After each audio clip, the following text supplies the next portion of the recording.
Bismillahirrahmanirrahim.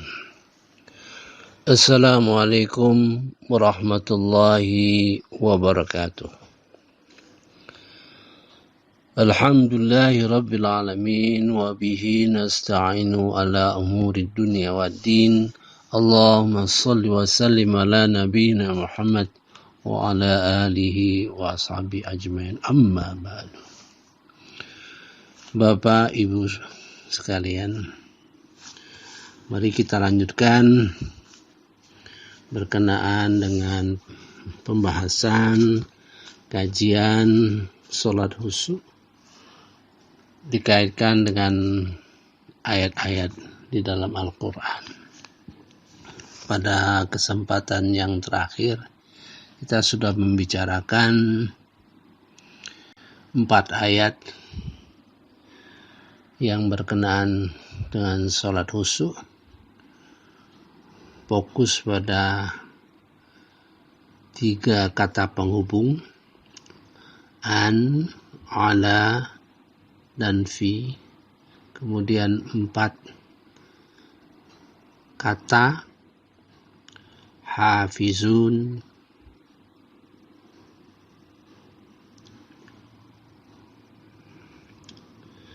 sahun, daimun, hafizun, dan yang terakhir khasyi'un. Dan masing-masing punya makna yang tersendiri. Ada yang terkait dengan makna terjemahan yang sudah saya sampaikan, yang kalau kita pegang terjemahan dalam bahasa Indonesia maka kita tidak memperoleh sesuatu. Tapi kalau kita paham dengan bahasa Arabnya, asal kata, dengan dibuktikan dengan kaitannya, maka kita akan memperoleh sesuatu dengan keyakinan bahwa kita harus anggap sholat kita itu banyak kelalaian. Dengan demikian kita rajin, tekun untuk mengurangi kelalaian tersebut. Tapi kalau sikap kita, wah sholat saya sudah baik, sholat saya sudah oke, maka itu akan mengurangi semangat untuk belajar. Malahan mungkin kita tidak tertarik dengan membicarakan sholat khusyuk, karena merasa kita sudah khusyuk, sudah konsentrasi. Sekarang menurut pemahaman kita, maka kita terus mengkaji Al-Quran. Karena saya sudah sampaikan bahwa Quran ini sebagai petunjuk bagi orang-orang yang takwa. Jadi sepanjang ayat-ayat Al-Quran kita pelajari, maka pemikiran kita adalah dalam rangka menuju ketakwaan yang semakin meningkat. Karena ketakwaan itu kita sudah bahas dalam tulisan bahwa takwa itu sampai tingkat 7. Kembali kepada pokok pembicaraan. Jadi sahun artinya lalai. Kemudian ya terus dengan daimun, orang yang salatnya konsisten, ajak. Ya. Tapi dasar katanya adalah daimun itu asal katanya dawama, terus menerus, tidak putus-putus. Jadi kalau orang menerjemahkan konsisten itu wajar, sejalan dengan makna yang asli, ya, yang tidak terputus-putus. Juga air yang mendidih, bergelora dia, bersemangat gitu, ya. Kemudian hafizun secara umum artinya memelihara, mempertahankan, tapi arti khususnya adalah menggambarkan kondisi jiwa yang ingin menguatkan segala sesuatu yang sudah dipahami. Kalau sesuatu sudah dipahami, diperkuat, dipertajam. Kemudian khosyi'un, yaitu orang yang tunduk dan patuh, itu mencapai sholat yang sudah khusyuk. Dari perjalanannya panjang, akan terlihat nanti perubahannya. Mari kita bahas bahwa sholat itu merupakan ibadah yang tidak sendiri, berkaitan dengan ibadah sosial dan ibadah hati, kolbu. Mari kita baca surah Al-Ma'un. A'udzubillahi minasyaitonirrajim. Bismillahirrahmanirrahim.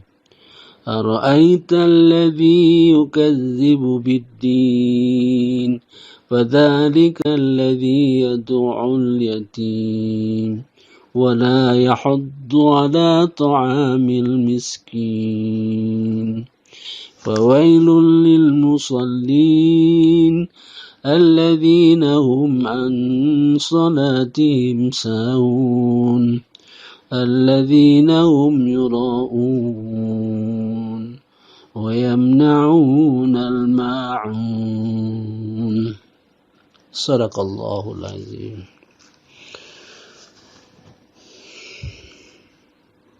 Tahukah kamu orang yang mendustakan agama?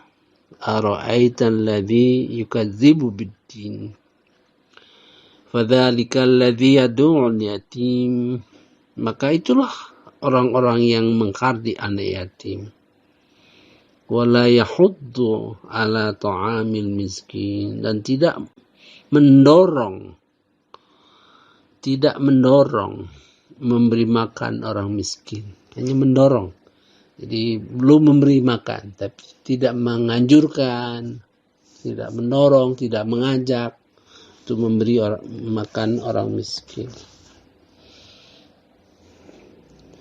Fawailul musallin, maka celakalah orang yang salat. Alladzina hum an salatihim sahun, yaitu orang-orang mereka terhadap salatnya banyak kelalaian. Alladzi hum yura'un, orang-orang yang mereka riak, pamer dalam salatnya, antara lain dalam salatnya. Wa yamna'un al-ma'un, dan mereka menghalangi dan mereka enggan memberi bantuan. Ma'un. Jadi salat menimbulkan pertanyaan dalam hati kita. Maka pada dalam surah Al-Ma'un, dan orang yang sholatnya itu lalai dikaitkan, diletakkan dalam ayat-ayat yang menggambarkan orang yang tidak mendorong, mengajak, memberi makan anak yatim, orang miskin. Kemudian diletakkan juga di antara orang-orang yang riya dan menghalangi bantuan yang kecil-kecil. Sebenarnya ma'un itu kecil-kecil, bantuan kecil-kecil. Jadi orang yang tidak memperhatikan, tidak punya hati sedikit pun, kalau tidak menganjurkan itu, tidak mengajak, tidak menghimbau, itu artinya belum pada tindakan, belum memberikan bantuan fisik, belum memberi makan secara langsung, hanya mengajak, mendorong. Orang miskin pun bisa. Seandainya dia tidak punya apa-apa, dia mengajak, mengimbau. Jadi sholat itu diletakkan di dalam kondisi dua keadaan. Jadi kalau kita berpikir seperti itu, maka sholat itu kita yakini dan kita buktikan tidak terlepas dari ibadah sosial dan ibadah qalbu. Ibadah sosial dan ibadah qalbu. Alladzina hum yura'un, orang yang mereka itu riya. Jadi riya itu merupakan sifat yang tidak terpuji, ya, sifat yang terpuji, yang top, yang paling jelek, dan mengakibatkan semua ibadah menjadi hilang nilainya. Orang yang riya itu hampir sama dengan syirik. Ada yang syirik jali dan syirik khafi. Jali itu jelas. Kalau misalnya kita menyembah berhala, misalnya kita menyembah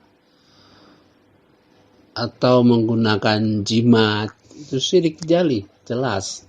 Tapi kalau syirik khafi itu halus, riya.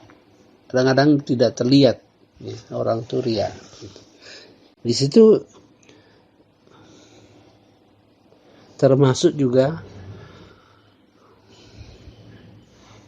ibadah qalbu yang lain-lain, ya. Riya, ujub, kemudian sum'ah. Riya itu nyata, kelihatan sekali dia memamerkan, ya, memamerkan ibadah dan sebagainya. Kalau ujub itu tidak kelihatan, tapi seandainya kita ujub, misalnya seperti menganggap diri gitu. Rasanya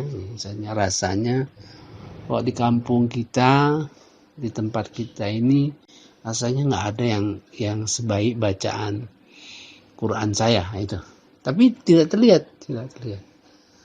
Atau sum'ah tuh pengen didengar gimana orang membicarakan dengan dia. Itu